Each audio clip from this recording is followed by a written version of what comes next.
San Bernardo de Claraval. Abad y doctor de la Iglesia. 1090 a 1153. Doctor melifluo, suave, dulce. 20 de agosto. Rara vez se ha presentado hombre alguno en la vida con esperanzas tan lisonjeras como las que acariciaban el corazón del joven Bernardo al acabar sus estudios en las escuelas canánicas de Chetilan. Un conjunto fascinador de cualidades espléndidas le señalaba a la envidia y admiración de todos. Unos alababan la penetración de su inteligencia, otros la facilidad y elegancia de su dicción, otros la dulzura de su carácter, la rectitud natural de su alma, la bondad apacible de su corazón y aquella conversación, que era el encanto de cuantos tenían la dicha de llamarse sus amigos. Los que no le conocían le encontraban un poco reservado, y de una modestia que rayaba en la timidez. Era, según la expresión de su primer biógrafo, maravillosamente meditativo. Su belleza, viril y dulce a la vez, atraía todas las miradas, estatura alta y flexible, blonda cabellera, que le colgaba en rizos por la frente y por la espalda, ojos grandes y azules, que reflejaban pureza de ángel y sencillez de paloma, cutis fino y rosado, y una gracia inefable que parecía en el rostro como un reverbero de su belleza interior. Pudo creerse por un momento que Bernardo iba a dejarse deslumbrar por este conjunto maravilloso de cualidades. A los 20 años le faltó su madre, la bondadosa y admirable Alet, que le había enseñado a amar a la Virgen y a practicar la virtud. Jóvenes mundanos frecuentaban su castillo de Fantas. Amado, admirado y dueño de todos sus deseos, dejóse arrastrar insensiblemente a los frívolos pasatiempos, a las danzas, a los torneos y a las casas clamorosas. Admirador de Horacio y Virgilio, empezó a sentir aficiones poéticas, y un autor de aquel tiempo, uno de los pocos enemigos que tuvo, es preciso tenerlo presente, nos dice que entre sus poesías juveniles hacía composiciones amorosas, que leía primero entre sus amigos y dedicaba después a las damas. Pronto, sin embargo, se dio cuenta, con su temperamento inclinado a la reflexión, que debía escoger entre la virtud o el placer. Al reflexionar en el destino que le reservaba la providencia, sus pensamientos se hicieron más serios, y no tardó en sentir verdadera repugnancia por todo aquello que empezaba a amar.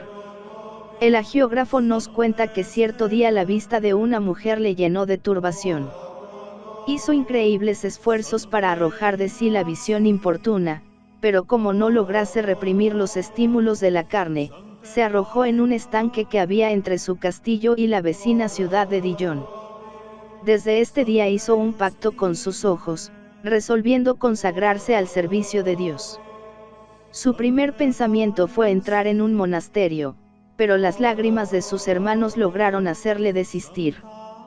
Convínose en que, por lo menos, le dejasen tomar la carrera clerical y dedicarse a las letras, y una mañana de otoño, seguido de varios criados, salió de su castillo Borgofión y se dirigió hacia el norte, buscando el campo de sus victorias en alguna de las escuelas alemanas. Iba a terminar el primer día de marcha, cuando sintió que una calma infinita, de esas que despiertan las añoranzas y los deseos de una cosa mejor, le invadía el alma. Las hojas amarillas, que, sin que nadie las moviese, se desprendían de los árboles, trajéronle a la memoria la vanidad de las cosas humanas. Acordóse también de su Santa Madre, cuya voz oía con frecuencia en su alma desde que pasó de esta vida. Un fuerte combate se entabló en su interior, sintió necesidad de orar, y entró en una ermita que había junto al camino para pedir a Dios que le iluminase en aquel trance.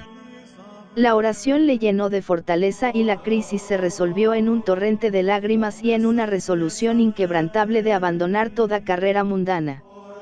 Inmediatamente, aquel joven se siente empujado por los dos anhelos, al parecer contradictorios, que serán como los dos corceles de su agitada existencia, el amor de la soledad y el celo por la salvación de las almas. Ha resuelto entrar en el Cister, pero quisiera llevarse consigo a todos los nobles de su tierra de Borgoña. Esto es una locura, dicen sus hermanos, asustados por aquella impetuosidad, pero no tardan ellos en ser presa del contagio, y tras ellos, sus amigos, sus parientes y sus servidores, clérigos, estudiantes y caballeros. En la primavera de 1112, Bernardo, acompañado de 30 jóvenes, llamaba a las puertas del Cister. San Bernardo de Claraval, Dr. Melifluo, el hijo del señor de Fantans, fue desde el primer día un cisterciense perfecto. Todo su afán era realizar el austero ideal de la reforma reciente del Cister, el cumplimiento literal de la regla benedictina. Desde entonces empezó a hilar, más de lo que permite la posibilidad humana. Pensaba que el monje debía tener el dominio de sí mismo hasta durante el sueño, y más tarde, cuando oía roncar a alguno de sus hermanos, solía decir que eso era dormir de un modo carnal y al estilo de los seculares. No podía comprender que un monje salmodiase lánguidamente. Cantad a plena voz, decía, cuando se repiten las palabras del Espíritu Santo, es preciso hacer vibrar en ellas el fuego del alma. Ponía especial empeño en la práctica de la ley del trabajo, que era uno de los puntos capitales de la reforma cisterciense. Sin embargo, ni su destreza ni su fuerza muscular estaban a la altura de sus buenos deseos. Pero si no podía guiar los bueyes en el barbecho, ni transportar piedras grandes de la cantera, se consolaba buscando las faenas más humildes, barriendo el claustro o fregando la vajilla. Un día, el sentimiento de su incapacidad le entristeció de tal modo, que empezó a derramar abundantes lágrimas. Era en estío, cuando toda la comunidad esgrimía las jacks en el campo de espigas.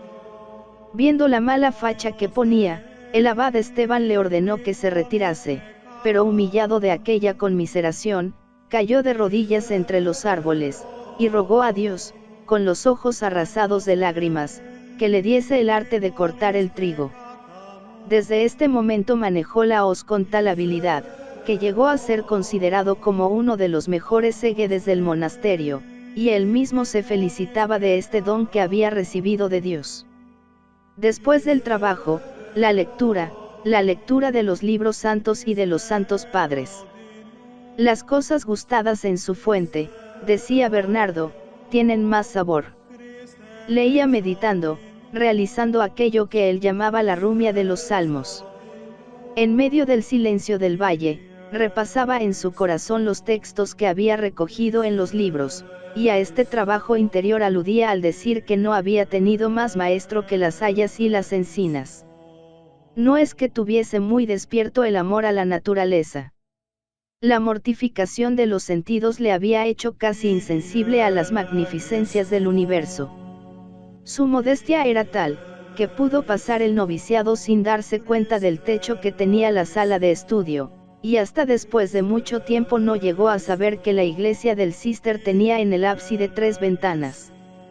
Más tarde caminará un día entero junto al lago de Lausana sin haberse fijado en sus bellezas.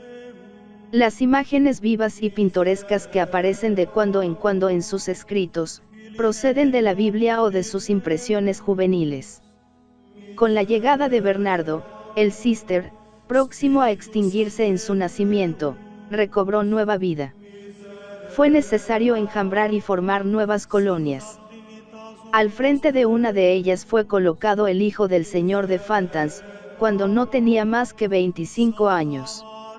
El abad Esteban puso en sus manos una cruz de madera, y los emigrantes, 13 con el abad, salieron en busca de fortuna. A los 2 días de marcha llegaron a la extremidad de la llanura de Langres, penetrando luego en un valle estrecho e inculto. Las gentes les dijeron que se llamaba el Valle del Ajenjo, nombre místico, que, lejos de arredrarles, despertó su intrepidez. El sol le llenaba de claridad, y un riachuelo cantaba en medio del más profundo silencio. Allí se detuvieron los piadosos peregrinos, y desde entonces aquel valle fue Claraval. Era el 25 de junio de 1115. En un mes quedó aderezado el monasterio. Todo era sencillo, capillas sin adornos, cruces de palo y techos de ramaje. Contiguo a la capilla estaba el refectorio, cuyas ventanas, largas de un palmo, le dejaban en una semioscuridad de catacumba. Encima, el dormitorio, donde estaban tirados los lechos, especie de arcas, que hacían pensar en una hilera de ataúdes.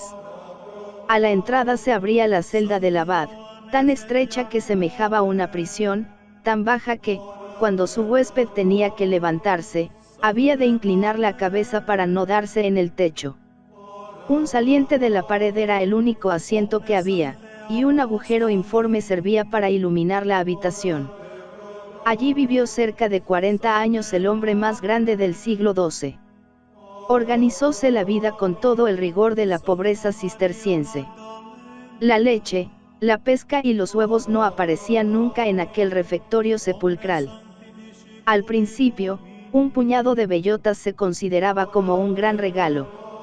El mismo día de Pascua no había más que habas y guisantes, preparados solo con aceite y sal, porque la pimienta y el comino, especias entonces muy usadas, tenían cerrada la puerta del monasterio.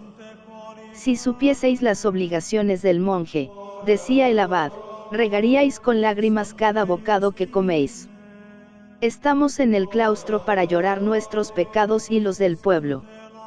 Con estas pláticas los monjes de Claraval cayeron en verdaderas aberraciones, en refinamientos de penitencia. Cualquier sabor en los alimentos les parecía un cebo de Satanás. No les bastaba el pan amasado con tierra, ni las legumbres insípidas, era preciso que algún elemento amargo destruyese el gusto natural de sus comidas. San Bernardo se dio cuenta, y tuvo mucho que hacer para cortar semejantes excesos. Él mismo experimentó las consecuencias de aquellos rigores. Su estómago empezó a rehusar todo alimento, y fue preciso que el abad del Cister le descargase por un año de las ocupaciones abaciales y le impusiese un régimen más moderado. Por orden superior, Bernardo se encerró con el físico, un vanidoso charlatán, en una celda levantada a 500 pasos de la abadía, y allí fue a visitarle un escritor de aquella época, Guillermo de Saint-Thierry, que nos describe así la entrevista. Encontróle en su celda solitaria, una especie de garita como las que asignan a los leprosos en las encrucijadas. Confieso que aquella morada me inspiró tanto respeto como si me hubiera acercado al altar del Señor. Recibióme con alegría, y como le preguntase por su salud, voy muy bien, me dijo, pero escucha una cosa, yo, que hasta ahora mandaba a los hombres razonables, por justos juicios de Dios, he sido condenado a obedecer a una bestia. Eso lo decía por su médico. Comí con él. Creí que se trataría con más miramiento a un hombre tan delicado, pero no fue así. Lleno de indignación, vi los comistrajos que le trajeron, ninguna persona en plena salud hubiera podido atravesarlos. Solamente el silencio regular pudo contenerme para no lanzar 4 dicterios a aquel médico sacrílego y homicida. El enfermo obedecía. Todo le parecía bueno. La costumbre de desdeñar los gustos del paladar le había hecho insensible a todo gusto. Igual le daba comer manteca que mantequilla, y en una ocasión bebió aceite por agua sin advertir el hierro. San Bernardo de Claraval, abad no obstante, al año, el abad volvía a ocupar su puesto al frente de la comunidad, y la gloria de Claraval amenazaba eclipsar la del Cister. Los 12 monjes eran ahora 500, y nuevas colonias salían sin cesar para todas las naciones del mundo cristiano. Siempre que Bernardo salía de casa, volvía acompañado de una turba de conversos, clérigos y legos, gentiles hombres y letrados, la aristocracia de la sangre y del talento, a la cual él enseñaba a manejar la hoz y la pala.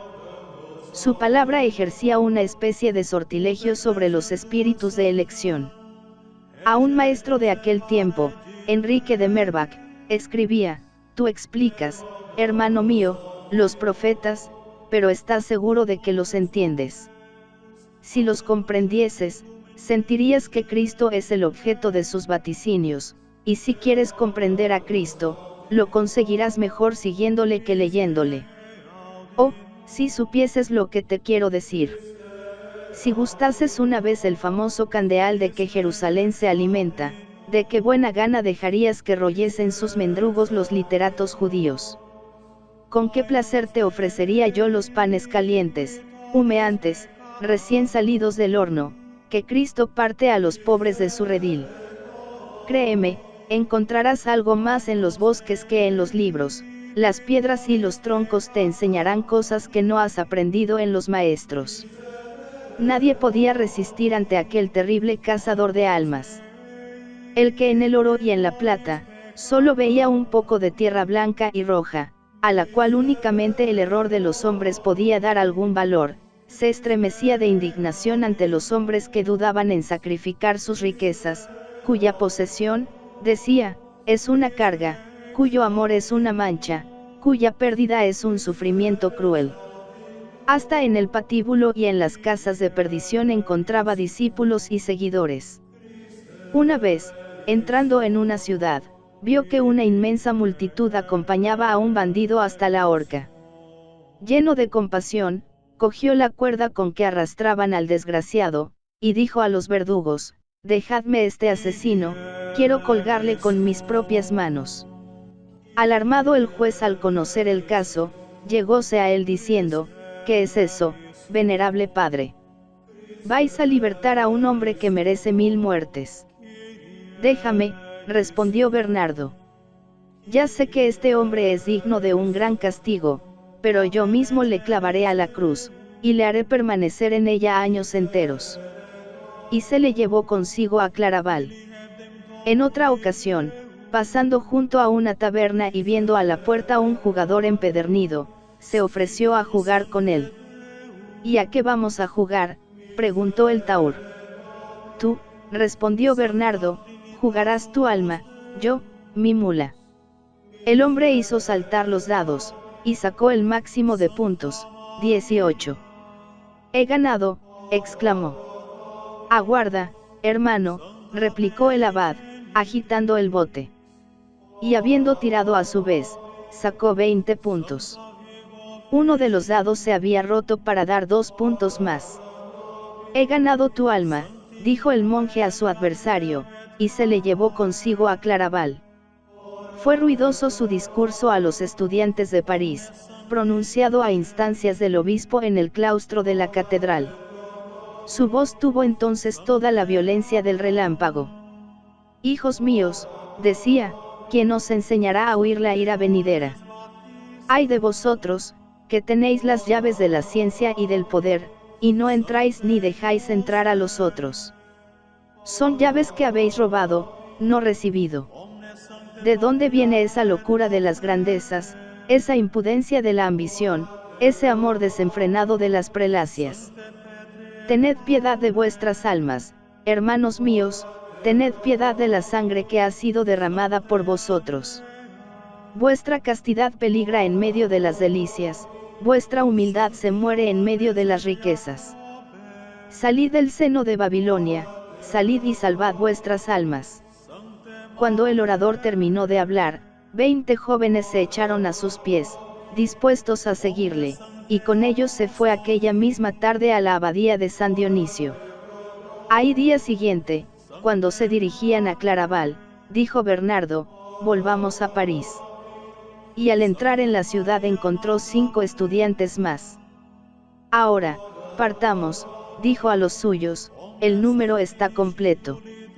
Pero ni la orden cisterciense, que extiende ya sus brazos hasta los confines de la cristiandad, ni todas las órdenes monásticas que trabajan junto a ella, pueden agotar el celo impetuoso del abad de Claraval. Bernardo tiene todas las intemperancias sagradas de un apóstol, es el apóstol más grande de su siglo. Después de trabajar en la reforma monástica, se lanza a la obra de la reforma clerical. Abades y obispos se someten al ascendiente de su virtud y siguen sus inspiraciones. Ni las cortes de los reyes ni la curia de Roma le parecen exentos de la jurisdicción oficiosa con que Dios arma a los misioneros de la verdad. Su apostolado es casi agresivo, aun cuando se dirige a la realeza y al pontífice. Escribiendo al rey de Francia, Luis el Craso, le decía, «La Iglesia levanta contra vos, a la presencia de su dueño y señor, una queja desesperada, porque encuentra un opresor en aquel que debiera ser su defensor. Considerad bien quién es aquel a quien ofendéis, no es un hombre, no es un obispo, es el Señor del cielo, el Señor terrible, que quita la vida a los príncipes. Y al pontífice Honorio II, engañado por la diplomacia francesa, le decía: el honor de la Iglesia ha sido gravemente comprometido bajo vuestro pontificado. La humildad de los obispos estaba a punto de triunfar de la cólera del rey, cuando la autoridad suprema vino a renovar el orgullo. Sabemos que habéis sido víctima de la mentira, pero lo que nos extraña es que, juzgando a una parte, hayáis condenado a la otra sin escucharla. Somos el escarnio de nuestros vecinos. ¿Y hasta cuándo durará esto? A vuestra piedad compasiva toca dar la respuesta. No olvidaba Bernardo que su primera obligación era salvar su alma. Tratábala con tal respeto, como si llevase, dice él mismo con bella imagen, una gota de la sangre de Cristo en un vaso de cristal. La vista del mundo le estremece, y su celo le obliga a trabajar en él. Ama la soledad, y el amor del prójimo le arrastra fuera de ella. Al principio de su vida religiosa se queja de ser, un pobre pajarillo desterrado en su nido y sin plumas todavía. Cuando le crecen las alas y vuela a través del mundo con la rapidez del rayo, tiembla pensando que traiciona su vocación. Se ve como un enigma cuyo sentido no sabe descifrar, y exclama: soy la quimera de mi siglo, ni monje ni laico. Y de monje, ¿qué me queda? Llevo, ciertamente, el hábito, pero no tengo la realidad. Era el lenguaje de la verdad. Es verdad que su vida se desarrollaba en los caminos y en las ciudades, en las cortes y en los concilios tanto como en el monasterio, pero, sin él darse cuenta, una fuerza superior le arrastraba, aquella fuerza por la cual podía decir: los negocios de Dios son mis negocios, nada de cuanto le atañe es extraño para mí. Guiado por este pensamiento, sale de Claraval, pasa el Rin, recorre las provincias de Francia, llega una y otra vez a Roma, lucha, discute, escribe y predica. 3 graves peligros amenazan a la Iglesia en su tiempo: el cisma, la herejía y el islamismo. A los 3 hace frente la actividad proteica del abad de Claraval. A su voz, 200.000 hombres pasan los mares dispuestos a detener los avances del Islam en Palestina. Fue la segunda cruzada desastrosa, porque no hubo un capitán digno de tal misionero. Más afortunado fue Bernardo en su campaña contra el cisma. Levanta la voz en favor de Inocencio II, y la cristiandad le sigue. Triunfa en las asambleas episcopales, y, donde quiera que aparece, todo el mundo queda eclipsado por su presencia. El esfuerzo es largo y penoso, pero un triunfo completo le corona. El mismo antipapa viene a arrojarse a sus pies, y cuando sale de Roma, después de 7 años de trabajo, puede exclamar, satisfecho: llevo conmigo la recompensa, es la victoria de Cristo, la paz de la Iglesia. Poco después, los herejes y los sofistas vienen a turbar esa paz tan deseada. Es Abelardo, con su conceptualismo metafísico; es Arnaldo de Brescia, con sus doctrinas demagógicas y anarquizantes; es Pedro de Bruys, con su neomaniqueísmo caótico y revolucionario; es el obispo Gilberto de la Pora, con sus distinciones sutiles de Dios y de la divinidad, forma de Dios. Desde el primer momento ha comprendido Bernardo el peligro que corre al enfrentarse con estos hombres avesados a todas las argucias de la dialéctica. Él no es ni hombre de escuela. ¿Qué me importa la filosofía?, exclama en cierta ocasión. Mis maestros son los apóstoles, ellos no me han enseñado a leer a Platón o a desenredar la maralla de Aristóteles, sino a vivir bien. Y, creedme, no es esta una ciencia despreciable. Sin embargo, nada puede detener el empuje de su fe. Sin pensar en que podía ser aniquilado a causa de su inexperiencia en los torneos dialécticos, sale fogoso en defensa de la Iglesia amenazada. y arroja a Arnaldo de Francia y Suiza, confunde a Abelardo en la asamblea de Sens, consigue en Reims de Gilberto una retractación formal, y persigue a los maniqueos a través de toda la Aquitania. Yo soy el sembrador del Evangelio, decía en Albi, ante una inmensa muchedumbre, y he encontrado vuestro campo lleno de malas semillas. En medio del discurso, el orador y la concurrencia empezaron a dialogar. Elegid la semilla que os pide vuestra conciencia, decía el orador, y sus palabras fueron contestadas por un murmullo de reprobación contra el error petrobusiano. Convertios, pues, añadió el abad, entrad en la unidad los que estabais manchados, y para que crea en vuestra sinceridad, levantad la mano los que renunciáis al error. Todos, dice el cronista, levantaron la mano, y así terminó aquella escena sublime. A pesar de su desdén por las armas de la lógica, Bernardo manifestó en aquella lucha una maravillosa habilidad. La metafísica no tiene secretos para él, pero es la intuición la que le guía, más que el arte del raciocinio. Una palabra, una frase, le bastan para descubrir la verdad con todo su esplendor.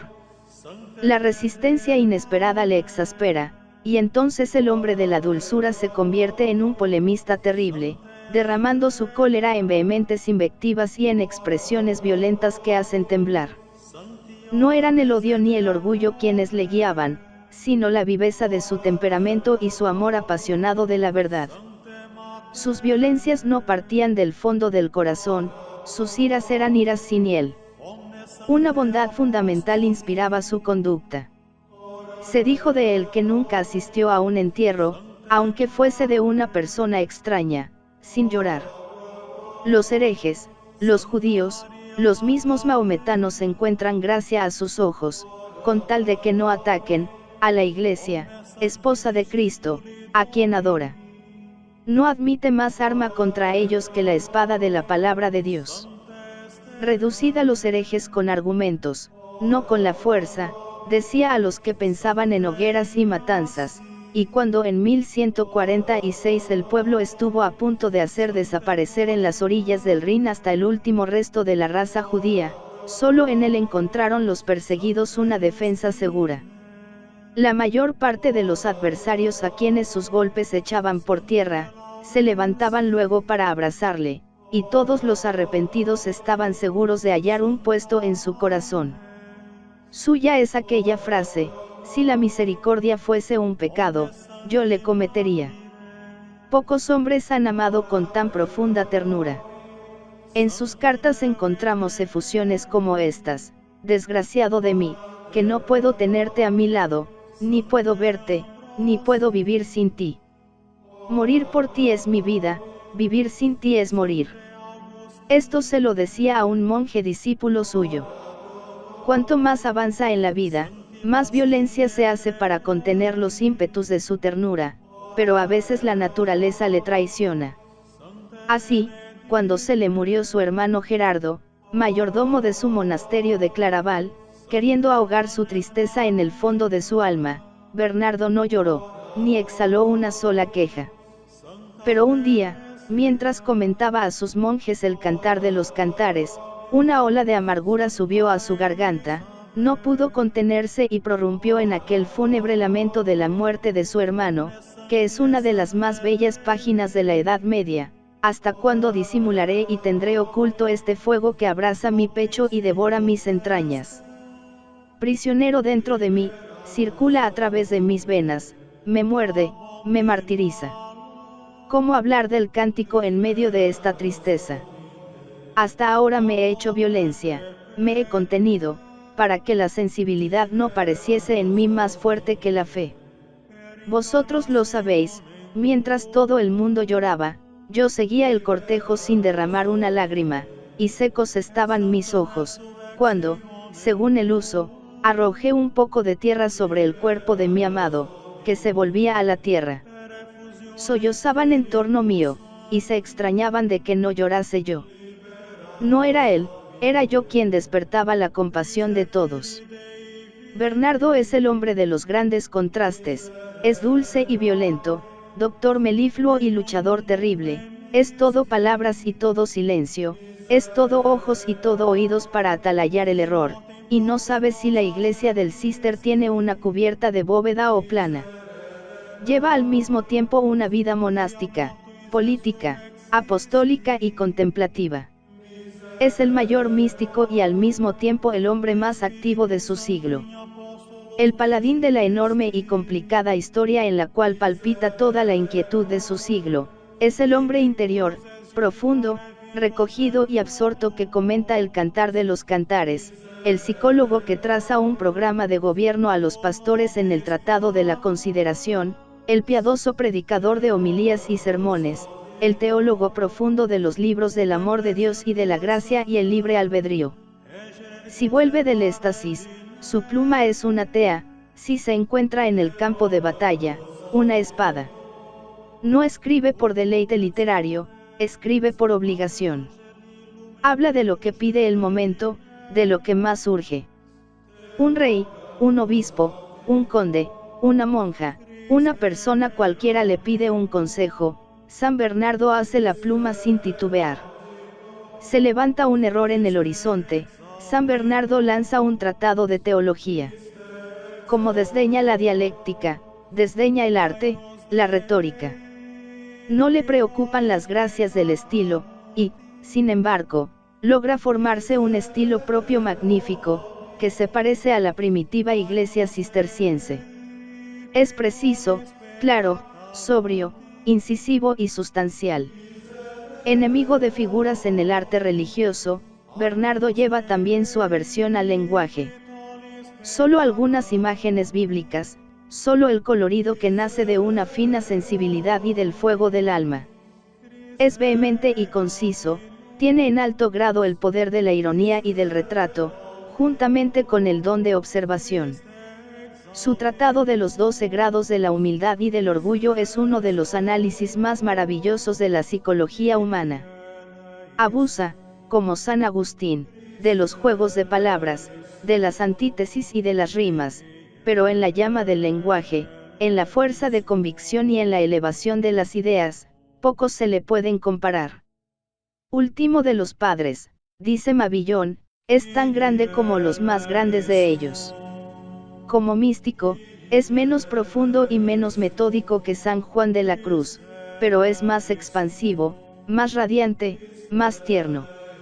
Nadie ha cantado con más audacia ni más delicadeza que Bernardo en los 86 sermones sobre el epitalamio de Salomón, las dulzuras misteriosas del amor divino, cuando entre el alma y Dios todo es común, la casa, la mesa y el lecho. Pero hay que correr mucho camino antes de llegar a este grado supremo. Bernardo nos dice que él ha pasado también por este aprendizaje, confiesa, avergonzado, que a veces el recuerdo de un ser querido le llevaba a Dios con más eficacia que la contemplación de los misterios de la vida de Cristo. Pero esto era al principio de su conversión. Después, la meditación del misterio de la encarnación le arrancaba siempre un río de lágrimas. Gustábale rumiar interiormente todos los pasos de la vida del hombre Dios, y él, tan sobrio en el empleo de las imágenes de la naturaleza, encontraba entonces para expresar su pensamiento las imágenes más delicadas. La unión del Verbo con la humanidad se presenta a su espíritu en la forma de un lirio purísimo, cuya nibie corola forma un cáliz gracioso, una corona, símbolo de la naturaleza humana, con sus finos y dorados pistilos, que le recuerdan los rayos de la divinidad. «Oh pequeño», exclamaba delante del divino Emmanuel, «oh amado de los pequeñuelos». No era menor el hechizo con que le atraían los dolores de la pasión. Al principio de mi conversión, decía, a falta de méritos propios, tuve cuidado de recoger un ramillete de mirra y de colocarle junto a mi corazón. En él mezclé todos los dolores, todas las amarguras de nuestro Señor, sin olvidar la mirra que le dieron en la cruz, ni aquella con que le ungieron en su sepultura. Mientras viva saborearé el recuerdo, cuyo perfume ha inundado mi ser. Él me sostiene en la contradicción y me modera en la prosperidad. Por eso siempre le tengo en la boca, bien lo sabéis, siempre en el corazón, Dios lo sabe, y con frecuencia, en la pluma, nadie lo ignora. Saber a Jesús crucificado, esa es mi filosofía. Así llegó Bernardo a las claras cimas del amor, a las regiones aquellas donde, como él dice, las imágenes de los sentidos se desvanecen, donde el sentimiento natural se olvida, donde no se temen los asaltos de la lujuria y del orgullo, porque en vano se tienden los lazos ante los pies de los que tienen alas. Yo amo porque amo, cantaba, amo por amar, y el amor es mi propia recompensa.